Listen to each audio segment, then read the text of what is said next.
Local programming on KRWG Public Media made possible in part by viewers like you. Thank you.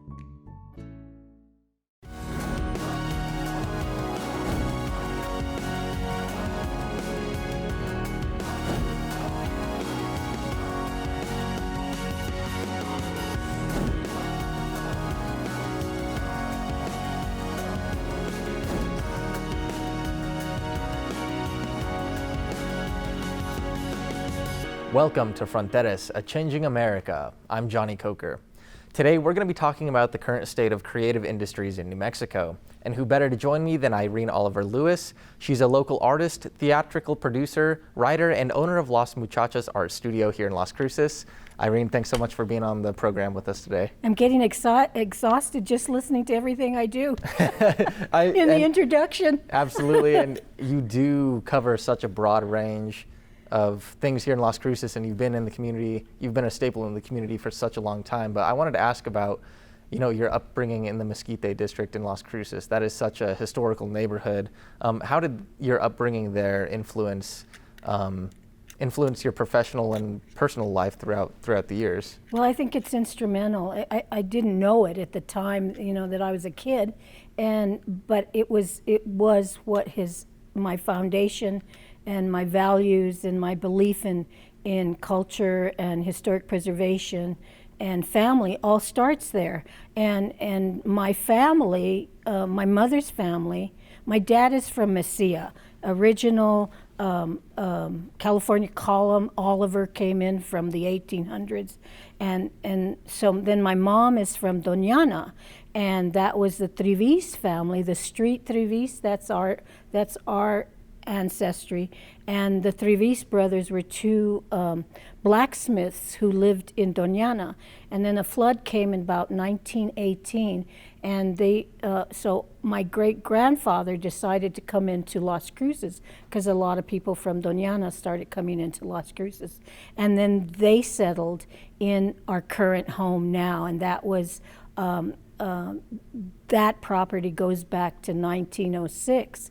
And so my grandmother went into our current property, and that's where we grew up. We now have 3 homes there, but it was 2 original little adobe homes, 4-room adobe homes, and that's where I grew up. And we didn't know we lived in the historic district because then it wasn't called the historic district. It was just the neighborhood, and it was a great neighborhood.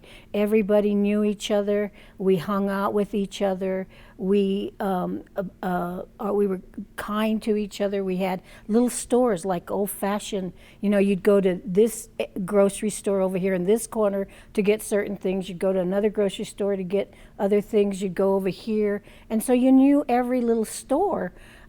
Like my grandmother used to tell my sister Sylvia, she'd say, "Mijita, go over there to," I forgot the name of that particular store, but that's where she would buy her calzones. And her calzones is her underwear. So you would go to a specific place to buy your underwear. And it was home, it was kind, it was growing up. We celebrated Christmases and celebrations and stuff like that. And my mother, her house was always open to everyone because she was a great cook. She made the best tacos and red enchiladas. So people were always at our house. It was Grand Central Station. So that's how I grew up. And I went to school at Holy Cross and on Main Street, and so everything was there. And we didn't know. I've written several things about the neighborhood, and the only reason there was the Mesquite neighborhood and there was Alameda, the other neighborhood, and the only difference I saw was, of course, they had beautiful, Victorian homes, very different from our adobe homes, but what they had was grass. And what we had in our grandmother was a great gardener, and she would grow vegetables and had bushes and everything, but we didn't have grass. She would water the dirt, and it was hard, and she would water everything, but she'd have incredible plants. So I kid that she was xeriscaping before it had a name. Wow. And so can you think of any particular memories that you have during that time that made you think, wow, like cultural preservation is very important. Like at what point in your life did you realize, you know, how special the place you grew up was and how important it is to preserve, you know, that culture and the memories from that era? I think it was in our DNA. I think it was every day. I think our mother and our father, my father came, he's a woodworker, and he was trained in the WPA in the 1936, how to make incredible wood, the furniture, the Spanish furniture. So Dad had a thing about constructing and fixing things and making beautiful things out of wood. So I got that sense of taking. He was a great recycler, you know. He could make anything out of whatever he found. And then Mother was a social person, and she had a great voice. And so she was always singing mariachi music, and when we were little, we'd go to Juarez so she could, we thought to go shopping, but really she just wanted to listen to the mariachis at one particular place and sing with the mariachi. So I was ingrained in it. And our grandmother she lived to be 94, and she would always tell us stories about, she loved the story of Maximilian and Carlotito from Mexico, and she would tell us stories of for our grandmother, everybody non-Hispanic was Los Tejanos. So she would tell us stories when the Tejanos first came into New Mexico or came into Doña Ana County. And so I always grew up with that sense of history and that sense of understanding who you are and your culture and stuff. So it just got more and more and more as I grew up, and I always liked history as a subject in school. And then I knew that I came from long-time family. And so to me that was special and part of how you just talked about yourself or how you did things. So it was always there. Mm. And how did that translate into your theater career? I know in high school you got into theater, and especially at New Mexico State University, that was something that you were really big into.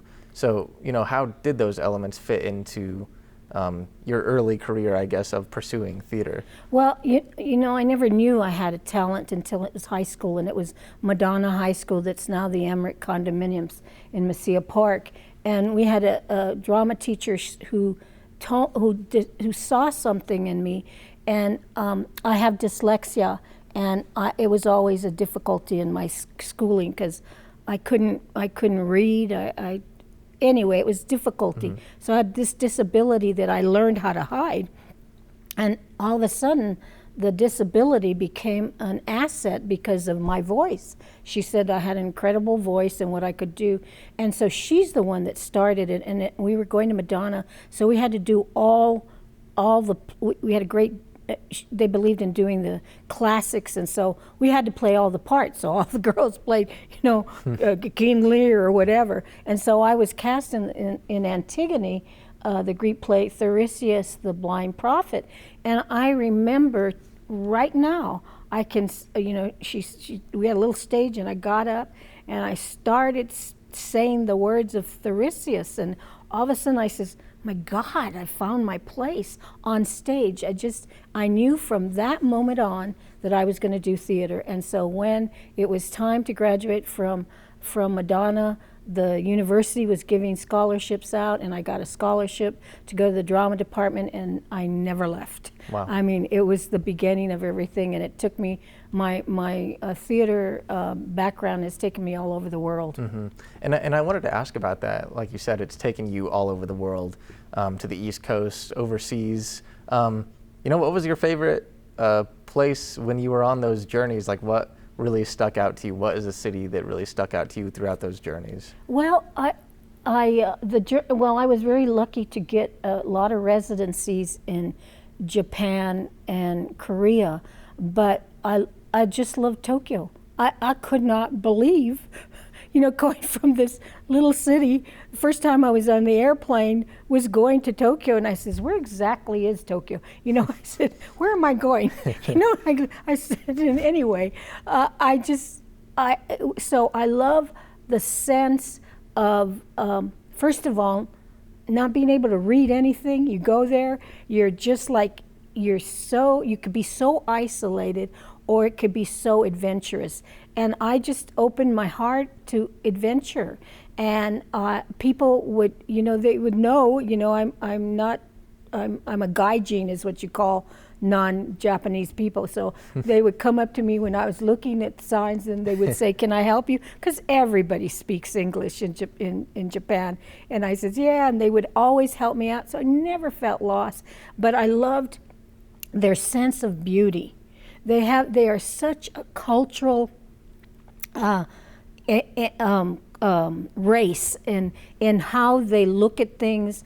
I remember I bought this little piece of nothing. It was maybe $5, and the woman packed it up, and she was covering it up with this beautiful paper, and she made it more beautiful than it was. And so they instilled in me, I didn't know it, great understanding of beauty and seeing things in a different way. So I love, that's probably my favorite city, and Mexico City. Wow. And so, staying with Japan a little bit, I mean, interacting with that culture, did you see some of your own culture, like within that, the sense of beauty and the sense of preservation and appreciation for the art that you saw? Yes, because I did not know that after Japanese and whatever, Spanish is the third language that they all learn in Japan. And so we were in the subway, and here I was talking with people in Spanish and English, and then some foreigners who knew Spanish, and they just really love the sense of our language and our culture and our music. And so I could see a lot of those, and I would see the old Japanese kabuki and the old theater, and I could see I could see the sense of ritual of our culture, of the sense of not that the sounds were the same, but there was a similarity of just when you're embedded in the music and the movement and the visual art and the artifacts of a culture. I could see my culture, my Latino, Hispanic, Mexican culture, and I appreciated myself more while I was there. So it was a turning point, and they kept inviting me back. I went from, what was the first year? I think it was like 1995, and no, it was much earlier. Anyway, for like a span of like 15 years, they kept inviting me back, and I had to, finally, the last time they invited me was to go to the Philippines, and I had to turn that down because I had other residencies here. But it changed my life. It changed the way I do art. It changed the way I see things, just beauty. And I keep saying, I just said it the other day, beauty begets beauty. You have it around you, and you change and you look at things in a different way. Wow. And so, bringing it back to New Mexico and to where we are as a culture today, how do you feel like the art scene is doing in New Mexico, the art industries are doing in New Mexico right now? Well, I think as a turning point, I think that we're at the precipice of some very major things happening. And a lot has to do with this new division that we created, the division of creative industries that is now working, and it is hiring 2 new people. It's got money. We were able to get legislation and pass the bill to start it. And $2 million went out last year. We were able to appropriate that. We actually asked for 10, but they kept cutting. But $2 million, when 18 municipalities in New Mexico got $100,000 each to do creative industries. And it opened up all these, first of all, long-term type of funding that they have then done within their cities, and examples like in Las Cruces, the Doña Ana County got one, and I'm working with them on their creative industries project led by a wonderful woman named Denise Carter, and we're working on that so people in the community will start seeing some things from that. But Las Cruces got one too, and with their money they created 2 maker spaces at the library where people can go in and use a 3D printer, can do weaving, can do laser printing, can do all sorts of stuff that you can make, can do podcasts. And so we added that money into the New Mexico community where you can show how you can give equipment for artists to make money. And that's the whole thing of the creative industries, that you look at the arts as workforce development. And it's just starting. I just got back from a trip to Roswell, where we were looking at things for the WPA, which I'm getting more involved with what we have in Gallup, Las Cruces, and Roswell. And you should see their art community. We got tours. They treated us like royalty. It was incredible. They toured us to their museums. They toured us, the Anderson, who owns Phelps Dodge, the younger brother, created a whole artist in residence program. We stayed there at the artist in residence housing. How they incorporate art in their whole community. And it was just incredibly the example of what we're talking about in the creative industries, where you have small businesses, that artists that are working thing, you have galleries. They have this incredible museum. It's a miniature museum and collectibles downtown, plus their other state museums, run museums, city museums. It just was mind-boggling. I hadn't been there in years. I had done artists in residence through the years there, but it'd been maybe 15, 20 years since I've been there, and it's just amazing what they have in the arts now. So if we could replicate what they have, examples of that all over the state, then you're flourishing.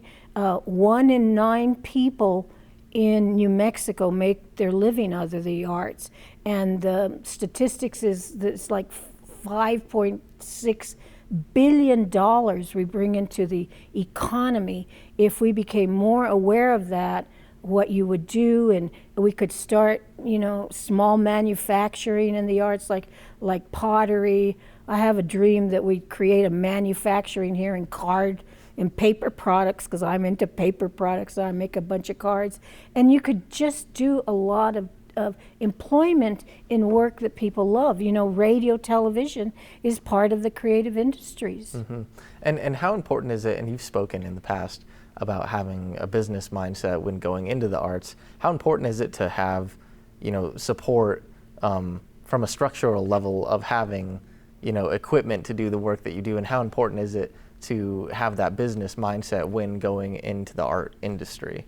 Well, I think you will succeed if you know that, if you do your homework. Just being an artsy-fartsy, artist is not necessarily going to get you into making a living in the arts. I have made my living in the arts since 1977, when I graduated from here at NMSU. When I got my master's from here at NMSU. I got artist in residence thing in Albuquerque. That's what took me there. And then I got into directing plays, so I am my own visual aid. So, and sometimes I didn't make a lot of money, but I knew that when somebody asks you, what's your profession? I'm an artist. I would say I'm a theater artist.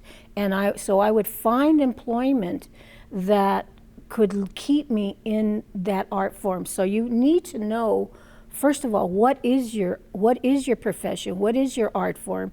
And now the U.S. government has 13 different sectors that are the creative industry that you can look at. So you need to know that. You need to know what you need to do your job, and you need to be real. You need to know how to do your finances, how to get your taxes, because I have a lot of artist friends that, I'll just do this, I'll do that, and not so much now, but when we were first starting out, you need to be legit.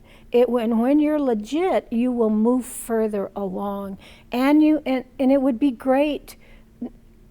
I have to give credit to Cruces Creatives, because they are a maker space, and if you're an emerging artist and you don't have the money to do some welding, they will have the welding equipment that you can utilize, and then you can make stuff there. So we have things within Las Cruces, if people knew about it, to help you as from going as an emergent artist to then becoming the steps you need to become a professional artist. Mm-hmm.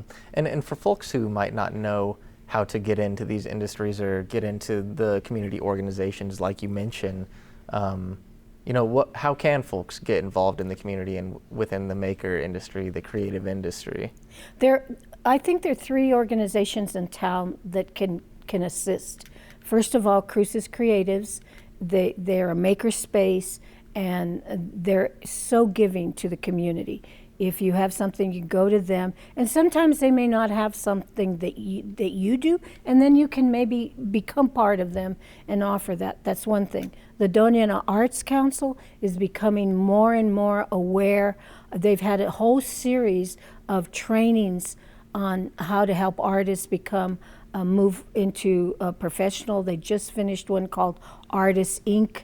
So the Doña Ana Arts Council would be another one to talk to.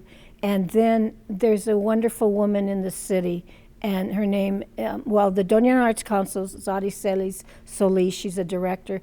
And then the city has Ceci Vasconcelos, and she runs the public art program for the city. So the city has 2% of they get 2% for public art, to buy public art. So that's employing artists that make art all over the place. So she's a great person just to talk to, and also as a resource, because then you get into her system of maybe she'll buy your art. Who knows? And so those people, and then, they can always call me. Yeah, and how can they contact you? I know you have an art studio. I want to give you a chance to plug your stuff. So how can people find you? My sister and I, so we live in the Mesquite neighborhood. I said we have 3 buildings. We're going to move. We're renovating our house in the back. We're going to move in that, and then our house where we grew up is going to become Las Muchachas Creativity Studio. And we hope to have that ready by the end of the year. And then that's going to be open for workshops, for trainings, for gatherings. I'm going to have 2 visual art studios that people could come and do things.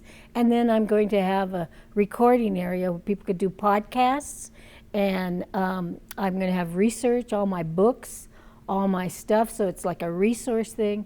So I have lots of dreams. Wow. And so they can call me. And the easiest thing right now, if they give my email, really is just it's really easy, IOLewis, Lewis, IOLewis @zianet.com. And they can email me and I'll get in touch with them. I help a lot of artists. I always have throughout my career.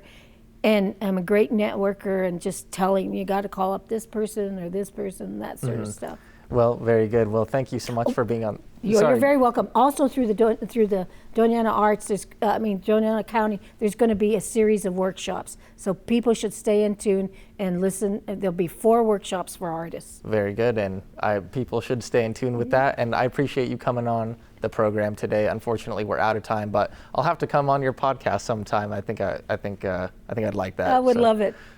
And now moving on. Ending the show today, we're showcasing the story of a local flower farmer here in the Rio Grande Valley. KRWG senior producer David Vasquez has more in this segment of Living Here.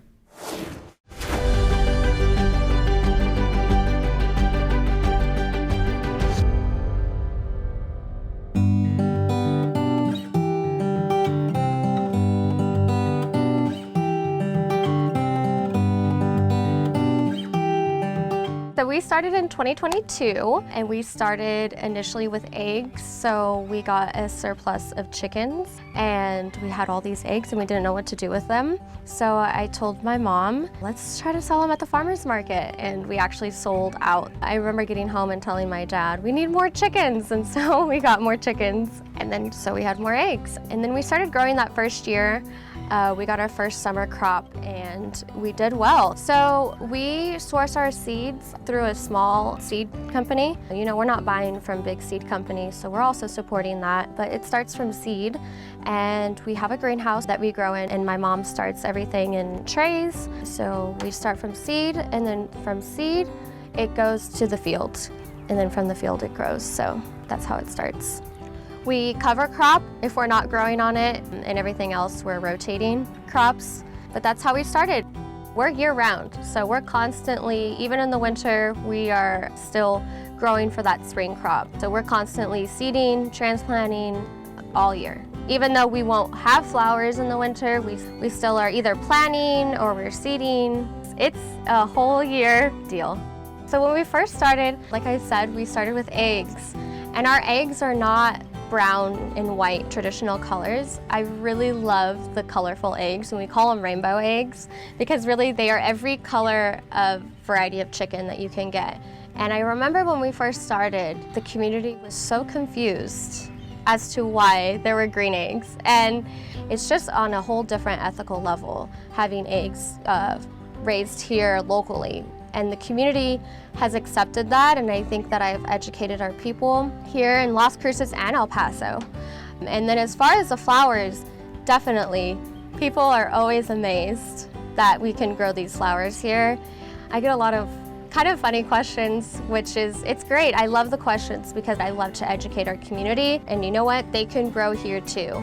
And really, that's what I want to show people, is that you can grow things here in the desert, and I think we need that here in this community. We need more small farms, we need more supportive farms, and so that's what I'm trying to do with this business, to show people that you can grow flowers, you can grow vegetables, you can grow those things, you know, and if you can't, you can support us. You know, my mom started the generation of growing, and I see my children raising them like the way my mom did. And I see my children being incorporated in this flower farm. I do see it as a sustainable business, and that's because the way that we've built it, and also how much passion I have for it. I truly want to do this, you know, generationally down the line. And you know, if they don't grow flowers, maybe they grow a small garden, you know, just for them to have that understanding like I did. That's all for today's episode. Remember, you can stay up to date on the latest local news at krwg.org. For all of us here at KRWG Public Media, I'm Jonny Coker, and we'll see you next time on Fronteras, A Changing America.